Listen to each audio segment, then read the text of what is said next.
په پاکستان کې د افغان کډوالو استازی ښاغلی ظاهر پښتون ډېر زیاته مننه چې د مرکې لپاره مو وخت راکړ. مننه، ژوندی اوسئ، مهرباني. ښاغلی پښتون، پاکستان هغو افغان کډوالو ته چې POR کارډونه لري د اګست میاشتې تر پایه پورې وخت ورکړی و ترڅو په خپله خوښه له پاکستان څخه ووځي او افغانستان ته ستانه شي. اوس چې دغه نیټه پای ته رسیدلې ده او د سپتمبر میاشت پیل شوی، مهرباني وکړئ له اوریدونکو سره وروستي جزئیات شریک کړئ چې آیا د پاکستان حکومت دغه نیټه نور هم تمدید کړي که له پاکستان څخه د افغان کډوالو په زور ایستل پیل شوی دي؟ لکه څنګه چې تاسو خپل په پوښتنه کې ذکر کوي، مخکې افغان کډوالو ته دا خبرتیاوې ورکول کېدلې که چیرې تاسو سره د اګست پر وروستۍ نیټې یا تر 21 اګست پورې تاسو ونه وځئ خپل په خوښه باندې، پر اول سپتمبر باندې تاسو چې پراته تاسو سره به زور زبردستي کېږي او په زور زبردستي باندې به ایستل کېږي. خو تر اوسه پورې عملی اقدام نه دی شوی، مګر په خیبر پښتونخوا، بلوچستان، سند او پنجاب کې ټولو په 4 ایالتونو کې حتی تر کشمیر پورې چې کوم زموږ افغانان په کشمیر کې هم شتون لري، ټولو ته دا خبر ورکړل شوی دی چې تاسو په نور خپل کاروبارونه خپل غوټې سره تړي سره راټولوي دي، تاسو به نور دوی وطن ته. خو دلته چې کوم د افغان کډوالو دا وخت نیټه فرص ولا خو د افغان کډوالو د لپاره اوس ډېر مشکلات د دې اعلان سره ورسره پیدا شول. هغه عموما د ترانسپورت مسله ده. ترانسپورت په خوا که فرضاً یو کډه د خیبر پښتونخوا یا د سند پنجاب یا د کوټ څخه د بلوچستان څخه په 80,000 روپۍ فرضاً در تورخم او سپین بولدکه پورې وړله، خو اوس هغه پیسې لکونو ته ورسېدلې، ځکه د افغان کډوالو وس نه پرستېږي چې دغه خپل کډه درغه ځای یوسي. یو غټه ستونزه اوس دا افغان کډوالو سره پیدا شوله. دویمه غټه ستونزه هغه دا ده چې ترانسپورت دونه شتون نه لري، ځکه 1.4 میلیونه افغان کډوال صرف د POR کارډ دی چې هغه عملا دا و چې دوی اعلان ورته کړی دی چې هغه به وځي. د دې ترڅنګ داسې افغان کډوال د ECC د هم ټول نه دي وتلي، هغه هم شتون لري. ایلیګل افغان کډوال هم شتون لري. هغه افغان کډوال چې په 2021 کې د افغانستان کې سیاسي تحولات راغلي،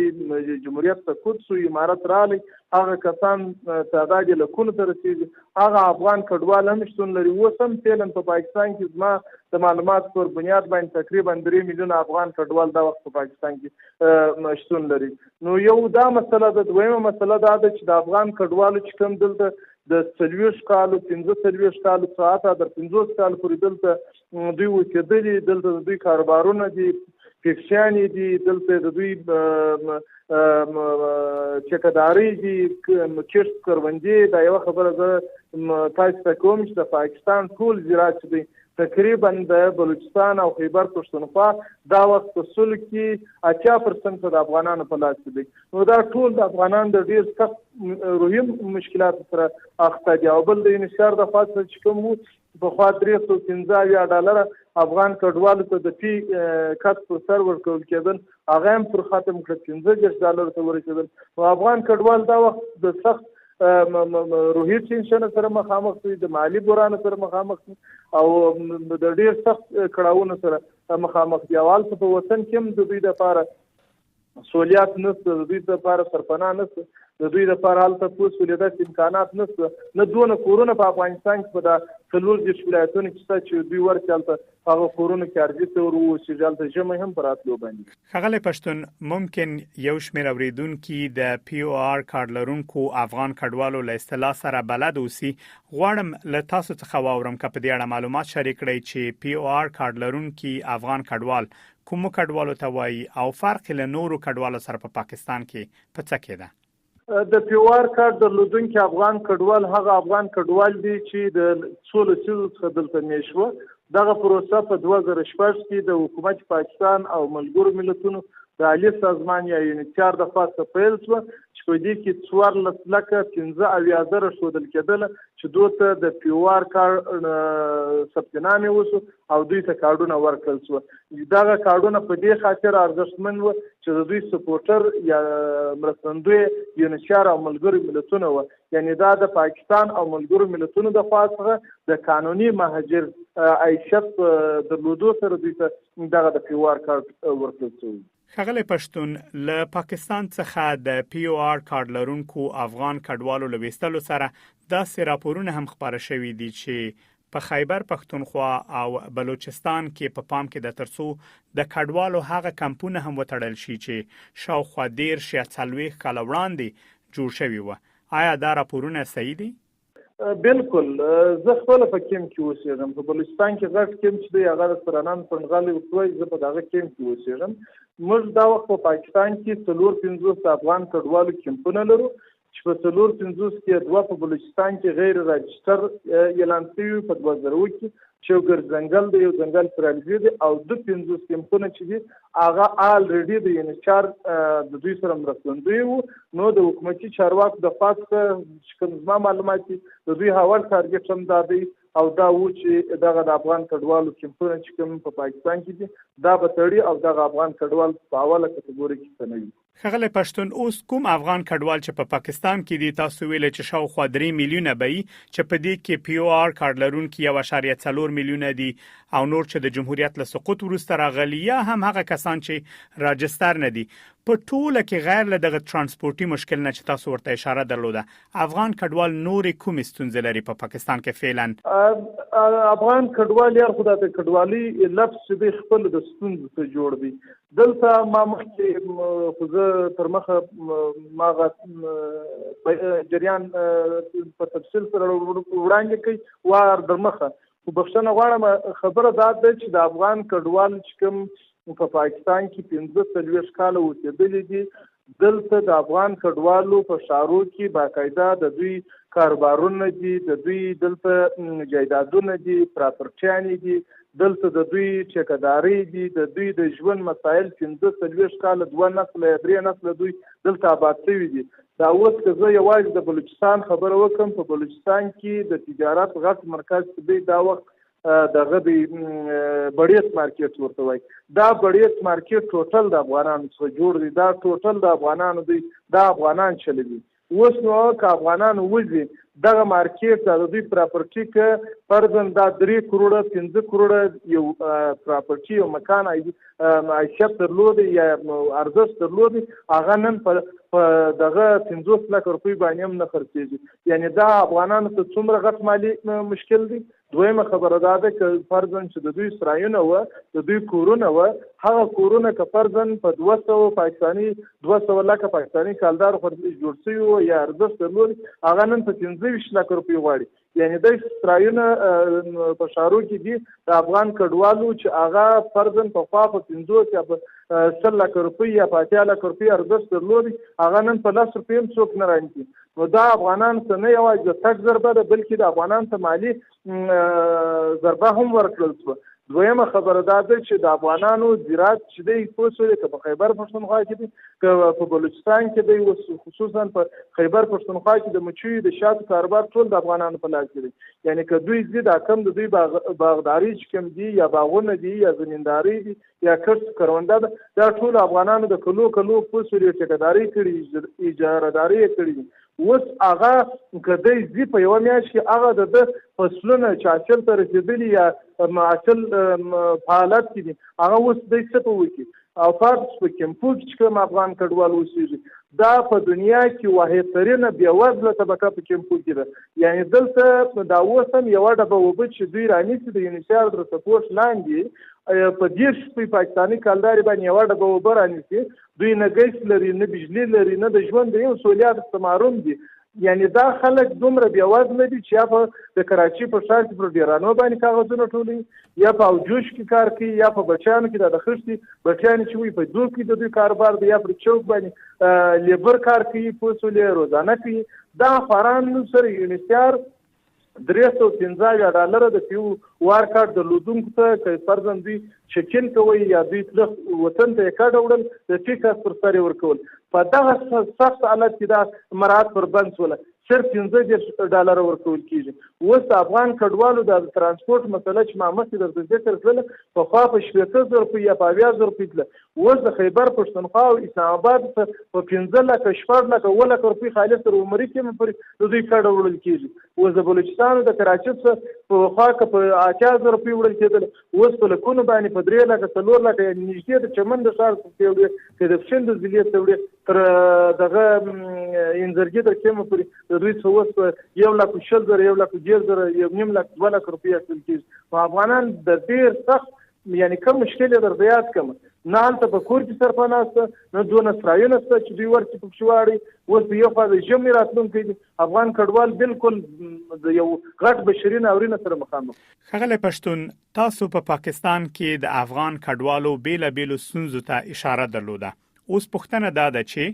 دغه ستونزې څرنګه حل کېدای شي او څوک باید حل کړي؟ ما دغه خبره نه یوازې دلته ستاسو د رسنۍ په وړاندې کوم، بلکې ما دا یو کال مکمل، یو کال نه د 2023 څخه دا خبره نه یوازې ما بلکې په ټولو افغانانو کوله چې موږ د پاکستان د حکومت، د پاکستان د عوامو کورودانۍ وایي 40 کاله 45 کاله خپل په غېږ کې ځای راکړی، موږ ته یې قدر راکړی، موږ ته یې مینه راکړې ده. موږ غوښتنه دا وه چې زموږ 40 کاله 45 کاله دلته تېر شوي دي، په کار دا ده چې ملګرو ملتونه خاص کر یونیسیار، د پاکستان حکومت، د افغانستان حکومت درې سره کښېني، یو درې اړخیزه غونډه وکړي. په دې درې اړخیزه غونډه کې موږ افغان کډوال کوم استازي چې دي هغه د هرې برخې، د تجارانو د برخې، د کمپو د برخې، د ښارو د برخې، د نوي راتلو زاړه افغان کډوال، دا ټول مکمل باید د دوه استازي راوغوښتل شي. دغه غونډه کې د دوی څخه د دوی د مشکلاتو نظر پوښتنه وشي چې ستا مشکل په څونه موسم کې حل کېدای شي، یا ستا غوښتنه څه ده، دلته ستا مشکل څه دي، هلته ستا مشکل څه شي. که دغه درې اړخیزه غونډه شوې وای نو دا زموږ مشکلات یې اورېدلي وای، بیا که یې فیصله کړې وای چې فرضاً په 1 کال یا 2 کاله یا 3 کاله کې دغه ستاسو مشکل په 3 کال کې حل کېدای شي، افغان کډوالو به ورته ویلي وای چې نو بیا که پرېکړه شوې وای چې پر دغه ټیمه پورې تاسو خپل ژوند د کاروبارونه او دا شان ته راټول کړي ولاړ شي وطن ته، نو بیا موږ ته انشاءالله دونه مشکل نه پیدا کېدی. خو اوس داسې فیصله وشوه چې زموږ یوه غوښتنه نه یونیسیار واورېدل، نه حکومت پاکستان واورېدل، او نه زموږ حکومت ځان ناتوانه شي او ناتوانه دی، ولې ځکه هغه دنیا په رسمیت نه دی پېژندلی. اوس یو وار هلته دنیا بندیزونه پر لګولي دي او دلته دا کوم افغان کډوال چې دي دا یې په غاړه کې لیدلي دي، نو دوی هم موږ په یو حالت کې نه شو ګرمولی، ځکه دوی هم د مالي بحران سره مخامخ دي، دونه امداد نشته ورته. خو زموږ غوښتنه دا وه، اوس نو بیا هم غوښتنه دا ده چې درې اړخیزه یو میکانیزم جوړ شي او بیا که د هغه په رڼا کې فیصله وشي موږ ته د قبول وړ. ښاغلی پښتون، لکه څرنګه چې تاسو هم ورته اشاره درلوده، په پاکستان کې میشت افغان کډوال وایي کوم وخت چې د پاکستان حکومت دوی ته ورکړی په دومره کم وخت کې دوی نشي کولای آماده شي او بیرته افغانستان ته ستانه شي. غواړم تاسو شخصي نظر واورم، تاسو په اند څومره وخت افغان کډوال ضرورت لري ترڅو بیرته خپل هیواد ته ستانه شي؟ 1 کال ته، 2 کال ته، یا هم 3 کال ته؟ زه وایم افغان کډوال باید پر 3 برخو ویشل شي. هغه افغان کډوال چې مالی او اقتصادي مشکلات لري، خصوصا په کمپو کې دي، هغه هلته په کور دننه کې دغه کم نړیوالې خیریه ادارې چې د بشریت لپاره کار کوي، لکه یونیسیار، IOM، یونیسیف، دوی ته هلته طالبان ځکه ورکړي او دغه نور ادارې سرپناه ورته جوړه کړي او دا کم د دوی مراعات چې بند کړي دي د چکین $315 حالانکه د عراق کډوالو ته $10,000 فی نفر یونیسیار ورکړله، مګر افغان کډوالو ته $15 ورکول کېږي. د دوی حق ځینې وګرځول شو. په لومړۍ برخه کې دغه افغان کډوالو ته $315 ورکړي او هلته د کور جوړولو، د ښوونځي، د هسپتال، د روغتون چې د دوی کوم مشکلات وي هغه باید ورته وشي، دا خلکو ته دغه امکانات ورکړي شي. دا په میاشت دننه کې دي. دویم هغه کاروباري خلک چې کوم افغان کډوال دي چې هغه دلته د کاروبارونه دي، پراپرټیانې دي، دوی ته باید دومره ټیم ورکړل شي چې پوه شولې دوی د خپل کاروبار په ښه به خرڅ کړي، لیلام یې نه کړي او د دوی د ژوند لپاره دا کوم چې دلته کاروبار دی د ژوند ټول اړخونه یا پروګرامونه چې دوی ځان ته برابر کړي دي دا په صحیح توګه انتقال کړي او د دوی کوم ماشینګري چې ده اوس په پاکستان کې دا یو شی شته چې کوم ماشین کوم موټر کوم ګاډه د خپل په نامه نه وي هغه نه شي وړلی د ځانه سره دا ور پرېښودل شي دوی ته دونه ټیم ورکړل شي چې دوی د خپل کاروبار سره راټول کړي درېیم هغه افغان کډوال دي چې وایي زه هلته مشکلات لرم یا زما سر ته خطره ده هغو ته هغه د دوی د کیس په رڼا کې دونه وخت ورکړل شي چې تر څو د هغه حکومت سره خبره وشي او دوی ته تحفظ ورکړل شي دا واړول شي نو دا تقریبا 3 کاله ته وخت غواړي چې دغه مسلې د افغان کډوالو پر مخ پرتې ستونزې حل شي انشاءالله بیا افغان کډوال اماده دي په 3 کاله دننه چې به د ټول پاکستان کې یو افغان کډوال هم وي زما خپل په شخصي نظر ده. ښاغلی پښتون وروستۍ پوښتنه په افغانستان کې د کرایي کورونو د نشټوالي ترڅنګ تاسو نورې کومې ستونزې وینئ یا هم له څه نه ډارېږئ چې ممکن تاسو هلته ورسره مخ شئ د بیلګې په توګه دا چې په افغانستان کې نجونې به د تعلیم حق ونه لري یا دا چې هلته محدودیتونه زیات شوي دي؟ یاره خبره خو داسې ده چې د ډار پر برابر باندې ځینې حکومتي کسان چې کوم پخواني ځل راغلي وو د تېر نظام ده هغه به مشکلات لري هغه دا مشکل لري چې دوی دا ډېره شي هر وخت اسلام آباد کې یا خیبر پښتونخوا کې یا په بلوچستان کې دوی بار د انفشار او د ملګرو ملتونو د فرو مخته پر لتونه ولي چې زموږ هلته سر ته خطره ده عمومي کې افغان کډوال چې دي هغه د سیاست ته لرې پاتې شوي دي دا خو یو خلک کشتي ډول افغان کډوال بدنامي چې افغان کډوال په سیاست کې شتیل نه دي د هغه صرف یوازې په افغانستان کې یووالی غواړي په افغانستان کې ورورګلوي غواړي هغه د افغانستان په سیاست کې برخوال نه دي اوسېدلي د دوی لویه ستونزه چې د هغه اقتصادي مشکلات دي دا اوس په 4-5 کمپونه کې که انفشار او خیریه ټولنې او افغان کډوالو ته دغه کوم مراد چې په اپریل